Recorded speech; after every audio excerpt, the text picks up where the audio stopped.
everybody, and welcome to Back to School, where learning and liberty meet. This is Kathy Wells, and as you can see, I still haven't found anything to use as a green screen, so we're in the bedroom again. Fabulous. All right, today I want to talk about, well, I had some epiphany, revelation, really in-depth understanding about progressive curriculum and progressive schooling. And I just want to talk to you about that today. I did a speech recently for a classical education practicum on this topic. And when I did that speech, I started with Pythagoras and worked my way through Socrates, Plato, Aristotle, all the way through the Middle Ages and the Renaissance period and all the way down to modernism. But for these purposes today, what I really want to talk to you about is, the last podcast I did, the video podcast, was on CSCOPE, the curriculum. And I wanted to explain a little bit more where a curriculum like this comes from ideologically. What are the philosophies and ideas that are driving things like this curriculum? Sometimes I think it's hard for parents to believe that it's as bad as it is. And if you think that it just cropped up out of nowhere, that's understandable. Things like that don't just come into creation. It actually has, at this point, a 200-year basis behind it philosophically. And so that's what I want to talk to you about this evening. All right, so I'm going to look at my notes here. All right, so basically, here's a brief rundown of education. I'm a classical educator, so classical education goes back to the ancients and lasted all the way through the Middle Ages, and really lasted right up until the Enlightenment period. You might remember the Enlightenment period was around the 1700s, and what happened then was there was a real backlash against scholasticism, which was basically saying that all study should lead to God. All the major universities were either in churches or had come out of churches, and a lot of people felt like the church was stifling knowledge and education. So there was this backlash against scholasticism, and this was the period of the Enlightenment. And all of these thinkers arose that poo-pooed, really, classical education. And this is not a treatise on classical education. I'm not going to explain classical education to you. If you want to understand classical education, go listen to my podcast. I think the first 3 episodes 1, 2, and 3, something like that, really explain what that means. So, all right, where to begin? Oh, there's so many names here. I think Rousseau is probably a really big name to remember. Rousseau was a philosopher, and in case you don't know, everything goes back to philosophy. Before you could study theology in the Middle Ages, you had to study philosophy. So everything that we think and do, even as Christians, is based on some sort of philosophy. So it's good to study philosophy. It's very good. And the different theologians like Thomas Aquinas or St. Jerome or St. Francis, any of these guys, and Augustine, they all studied philosophy, and that's where they got their basis for their theology. So philosophy matters. All right, so there are all these guys, Rousseau, Kant, Hobbes, Newton, all these guys who basically were becoming more empiricism driven, which means basically if I can't sense it, if I can't touch it, feel it, kind of get my hands on it in some way, then it's not really valid. Okay, that's kind of what it's about, sense knowledge and being able to actually experience something, sort of discounting knowledge that just is true but isn't provable. All right, that's what I would call a priori knowledge. C.S. Lewis referred to it as the Tao in his book The Abolition of Man, which is a good book to read about education. Okay, that's good. Yeah, Rousseau is really funny because he really pioneered this change in education from classical education, which was very divinity-centered. Even if it wasn't Christian, it was still centered on truth, beauty, and virtue, And Rousseau is really funny because he had all sorts of expert opinions on how to raise children and how to educate children. And he had 5 illegitimate children that he convinced the mother to give away at birth. So he never actually raised any of his own children, but is in the path of all great social engineers, is convinced he can tell you how to do it correctly. All right, Kant, Pestalozzi, he was a crazy guy. Pestalozzi had some really interesting ideas about education, which we can talk about in a minute if I get to talk about Prussia, which I don't know if I will in this podcast. Froebel, yes, experimental schools in kindergarten, that's another name to know. I will say briefly, Pestalozzi really reinforced experienced, this is a big key, an experienced-based pedagogy. And what pedagogy means is like the science of teaching, okay? And he really discounted reading and literature. As a matter of fact, he himself did not know how to read, but he was in charge of a lot of children. So there you go. All right, we'll skip that. Wundt, now that's an interesting guy. Wundt was the father of behavioral science, and he gave rise to all these other scientists, Skinner and Bloom and John Dewey, who is the father of our modern educational system. So, and there's a little bit there that if I get to talk about Prussia, I'll tell you the background of that. But just know that Wundt is a very important person in experimental psychology and behavioral psychology. And there's a book called The Leipzig Connection that you can read free online on Scribd. And it's pretty easy read, and it basically tells you the history of how we got behavioral psychology instead of education. And oh, should I explain that to you? Okay, let me explain that to you. Okay, so traditionally or classically, education was about humanity. It was about being human, learning that which makes you human, learning that which differentiates you. It was a lot about the divine inside of you and learning what was virtuous or divine. Education was not ever tied to like money, you know. Well, it was started somewhere around the Middle Ages, but prior to that it wasn't, and wasn't always. And so a teacher's job would be to impart truth or knowledge or help the student find truth or knowledge in a very kind of guided way. And so what's the difference between that and behavioralism? Well, behavioralism is manipulation, basically. You've all heard of Pavlov's dog, where he would ring a bell and the dog would salivate. That's behavioral science. It's more like training than educating. And to a large degree, that's what we're doing in schools today. And this is why. It's because we had all these people in the world. Now, Wundt was German, but all of these young Americans flocked to Germany in like the late 19th century, like 1850s to 1890s, flocked to go study under him and other Germans. So they imported it back into the United States. So if you wonder how some German guy who was a behavioral scientist got into our school system, that's how. I hope this is making sense. All right, let's see. Edward Thorndike, the chicken guy. Oh, crazy mess. Okay, so Edward Thorndike was really instrumental in education in America, and he studied under a guy named Cattell, who studied under Wundt. So you see these people are all kind of related in some way. Just like Wundt, his primary assumption is that man is an animal and actions are always reactions. Man is an animal and actions are always reactions. Now, just think about the implications of that. If there is nothing within me that controls me, if all I ever do is react to what's going on around me, what does that say about me? It means I can be controlled, first of all, because there's nothing inside me that can just make a decision.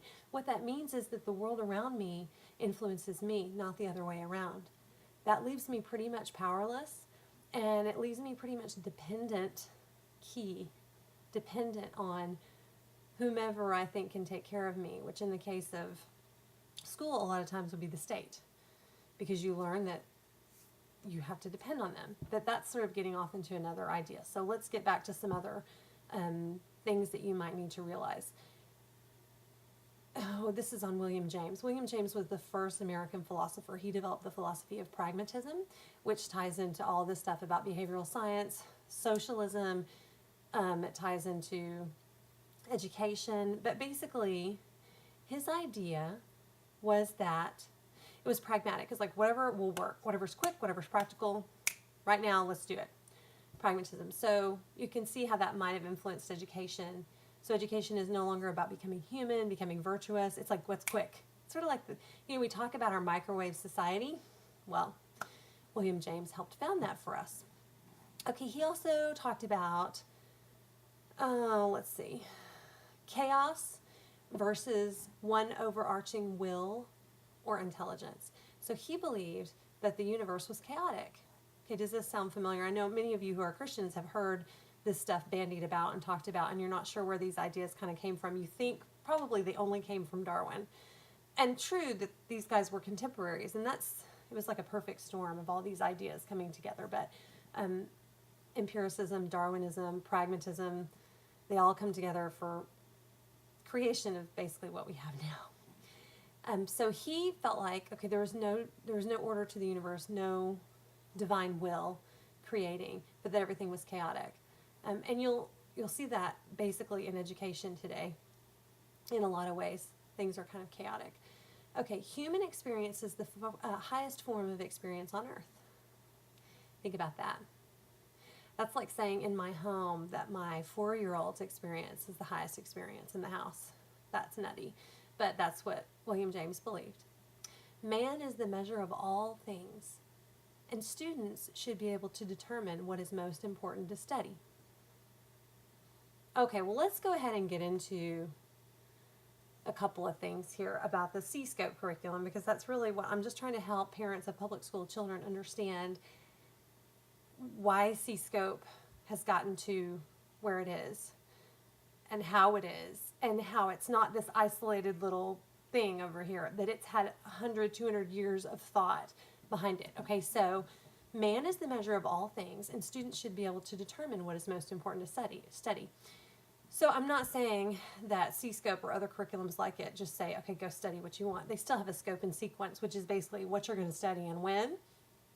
But the way that that's administered a lot of times will be in groups. Like I've talked to one local middle school student who said that in her advanced class, AP class, they were studying Texas history, and their class time was essentially a group of students, a bunch of groups of students, studying a certain thing. Like the teacher would give a question or some sort of statement that they would research.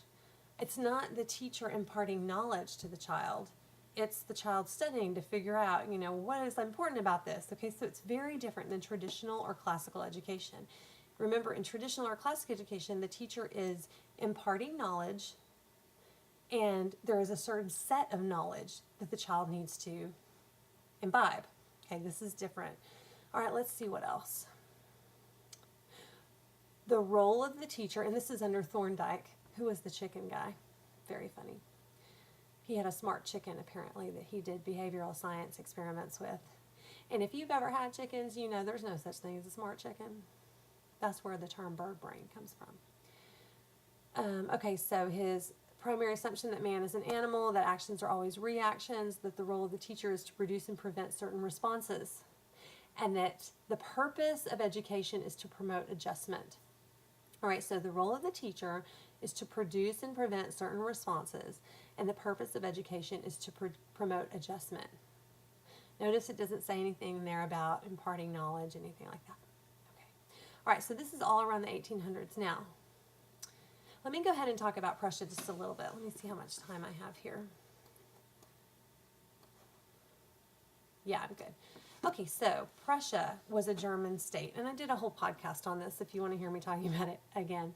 I might leave something out because I'm going to make it really short. So Prussia was a German state, and they got defeated by Napoleon in 1806, and they were really upset about that. So they decided what they needed was a more disciplined society. So they decided that they were going to start compulsory schooling, which a lot of us don't realize there was no compulsory schooling before this. There was no, you have to go to school. The state is making you go to school. Families were responsible for education, and individuals ding, ding, ding, ding, were responsible for their education. And that's another thing you're going to see, by the way, as we continue to talk about this, is modern education takes out individualism and makes everything socialistic. And that is the heart of socialism. It's to teach you to think in groups instead of individually. It takes away competition. I know y'all have heard about, well, they play games and nobody wins. And, you know, we don't even have grades a lot of times anymore. It's just, did you complete this? Could you complete this? So all of that is basically saying you're not an individual. It's totally anti-American. It's totally anti-capitalism and free market. It's absolutely socialistic. And all of this is socialistic that I'm talking about. It's all about having the power rooted in the state instead of the people. Now, you know, let me just go off into government for just a little bit. You know that in our governmental system, when it was first established, the people were supposed to hold the power. Now, people is collective, but it's not about the state holding power. And of course, we had a heavy individualistic sense in America at the time of the Revolution. So, why would we want to move away from that? Why would the government or the state want to move away from that? And you understand when I say the word state, I don't mean like the state of Texas. I mean like the state being like either your state or government. And I think the answer is that because it's a lot easier to control people when they're used to thinking in terms of groups and they don't think about how can I get ahead as much as they think, well, what's best for everyone? And it's a lot easier to control people who are in that mindset. Okay, so let me talk about Prussia a little bit. So the Prussians realized they had a problem. They got defeated by a rather amateur army, even though they had a professional army, and they wanted lots of discipline. So they introduced compulsory schooling, and they introduced a very, very regimented way of life. Like women would have to register every month when they started their period, and the streets all had to be straight. And, oh, I want to read to you just a bit. This is a good book. Oh, that's the wrong book that I'm going to read now. This is a good book. Oh, it's backwards. All right, well, this is what it looks like. It's by John Taylor Gatto, and it's called The Underground History of Education in America, or of American Education. And I just want to read you some quotes real quick about Prussia, because it's important to understand where we're at today. Okay. All right. So, try to look up while I read like I teach my students to do. The Prussian mind, which carried the day, had a clear idea what centralized schooling should deliver. 1. Obedient soldiers to the army.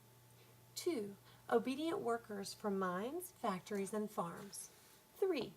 Well-subordinated civil servants trained in their function. 4. Well-subordinated clerks for industry. 5. Citizens who thought alike on mass issues. Danger. 6.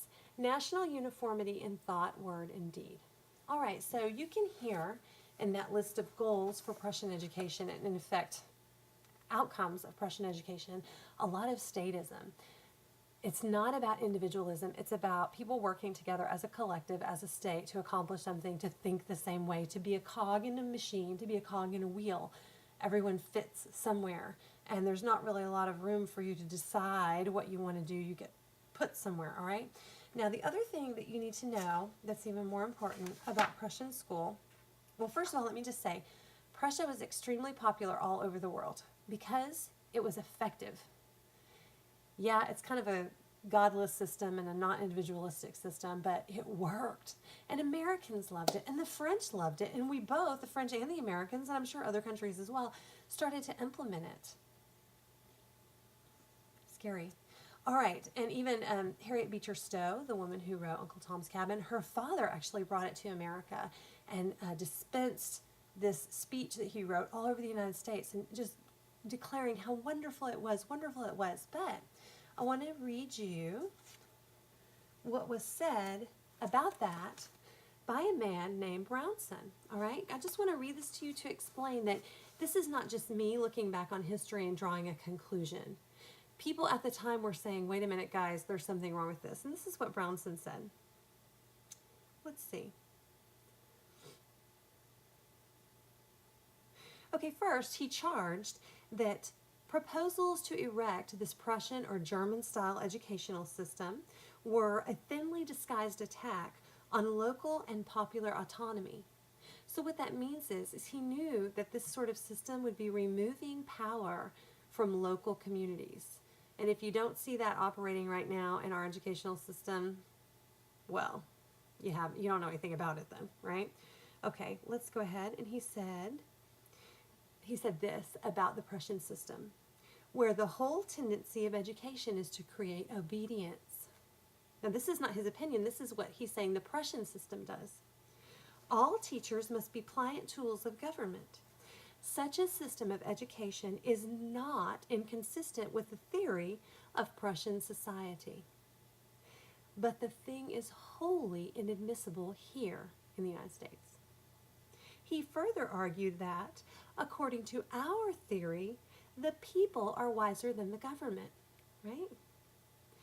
Here, the people do not look to the government for light, for instruction, but the government looks to the people. The people give law to the government. And he concluded that to entrust government with the power of determining education, which our children shall receive, is entrusting our servant with the power of the master.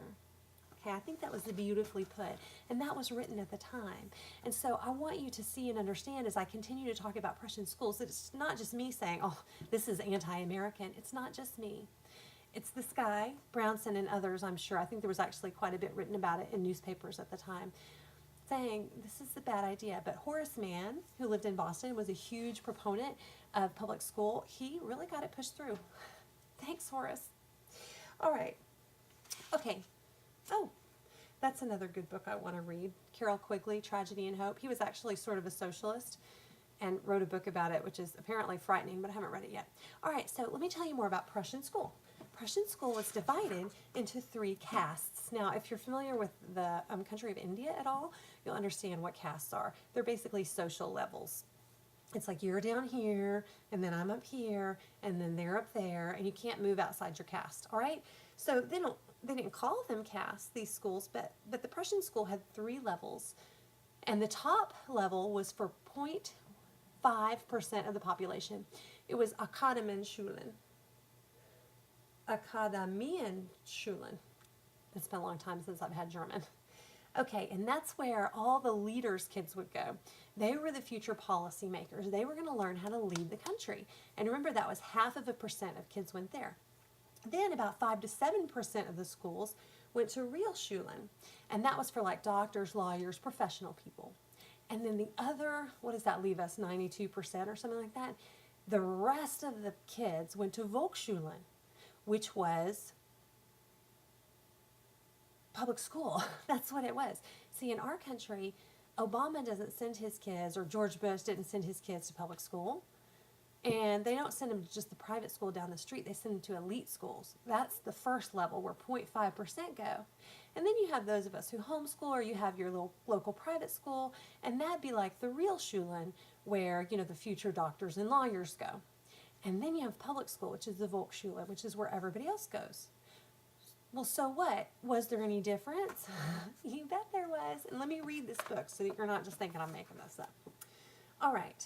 Okay, now let me just say that for the top level, he said that they were to be trained as future policymakers.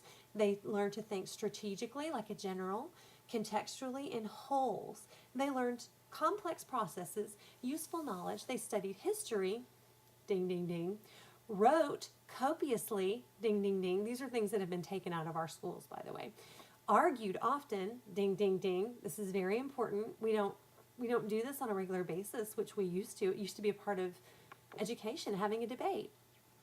They read deeply, also don't do this much anymore, and mastered tasks of command. They were training to be commanders. All right, and for the Realschulen, which was the second level for the doctors and lawyers, they learned in a superficial fashion how to think in context, but mostly they learned how to manage materials, men, and situations. How to be problem solvers, okay? And these would also be government workers. Okay, so do you see, this is statism, this is socialism. It is the government deciding where you're gonna go. and what you're going to do and what you're going to be. And we have this system in America. Now, it's not as, we don't name it something, and we don't say, well, this is what we're going to do, and you're going to do it, but it's the same system. Now let me read to you about the Volksschulen. This was the people's place. How nice. It sounds cozy. It was they heavily discounted reading because reading would make you dissatisfied with your life if you learned that there was something better. So don't do that. There was a standard of virtual illiteracy formerly taught under state church auspices. Reading offered too many windows into better lives, too much familiarity with better ways of thinking. And then it goes on to talk about Pestalozzi and how he couldn't read, and he favored a non-literary, experience-based pedagogy, strong in industrial arts. See, we have people really wanting us to really train for jobs. That's because they want you to be a worker. You notice that the Akademien-Schulen, they didn't train for jobs. They trained to lead. They could lead in whatever area they wanted. I hope that you're beginning to see the differences between what would have been traditional education, classical education, and modern education. Your kids are being put in a certain arena to determine what they're going to do as adults. Kind of creepy. All right. Okay, anything else I want to say on this? Not so much. Sorry, I'm checking my book and my notes here. I think that's probably the most sort of shocking part of it right there, is to realize that we have this same system and that we have highly discounted good books and literature in our public schools, which kind of makes me really irritated because I love literature. I have a literature degree, an English degree. And literature makes us human. It helps make us human.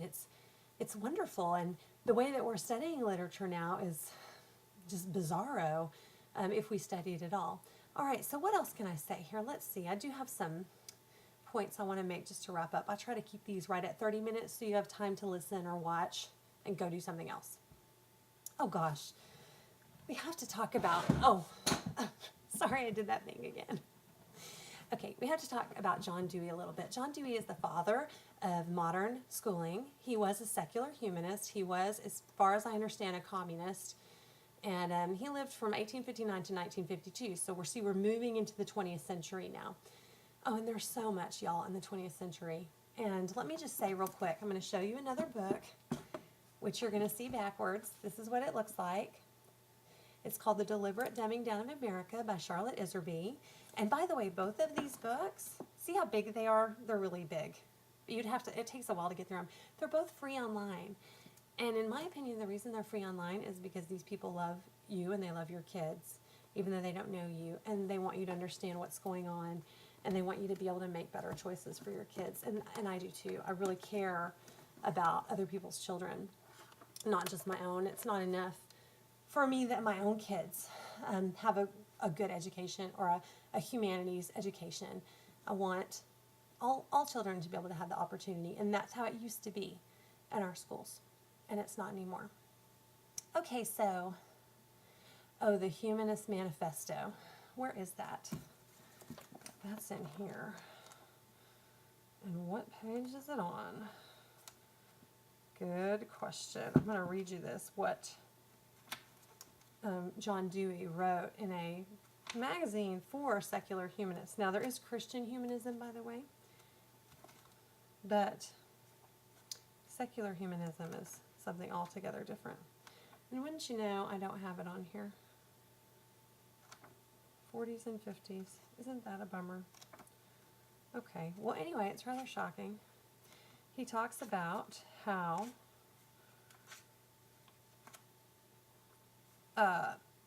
people are basically an end unto themselves and they don't answer to God. Gosh, I don't know why I don't have this on here. Okay, let's see. It was really good. Sorry. Okay, well maybe I'll do another podcast later and I'll read you that. I'll find it first and then read it to you so I don't waste your time. Okay, what are we at, 29 minutes? All right, this is what I'm going to do. I'm going to stop here right at Modern Education, John Dewey, and I'll upload this video and then I'll create another one where I'll just go into a lot more of what happened and how we just continue to get where we are today. I hope you're beginning to see how we got here. And I just want to really encourage you one thing. Go back and in your Rolodex, think about Little House on the Prairie and think about what school looked like. And realize that that was the 1800s. It really wasn't that long ago. And ask yourself, do a little research if you need to, and ask yourself if it was effective. And I will tell you that we had almost 99% literacy in this country before we even had schools. So think about that and think about what that tells you. So go back and watch it or think about it, and then think about why we're doing anything different now. Go online and look up the McGuffey readers for any grade, 4th, 5th, 6th grade, and try to read what's in them. And ask yourself if your 4th, 5th, or 6th grader could read that. And then ask yourself, are we going forwards or are we going backwards? Or perhaps we need to go backwards, which is why I call my podcast Back to School, because the idea is that we actually have to kind of go back to other principles to really educate our kids well. All right, that's it for now. I'm going to cut this one off, and I will continue with the next one about John Dewey. I hope you enjoyed it. Thanks so much.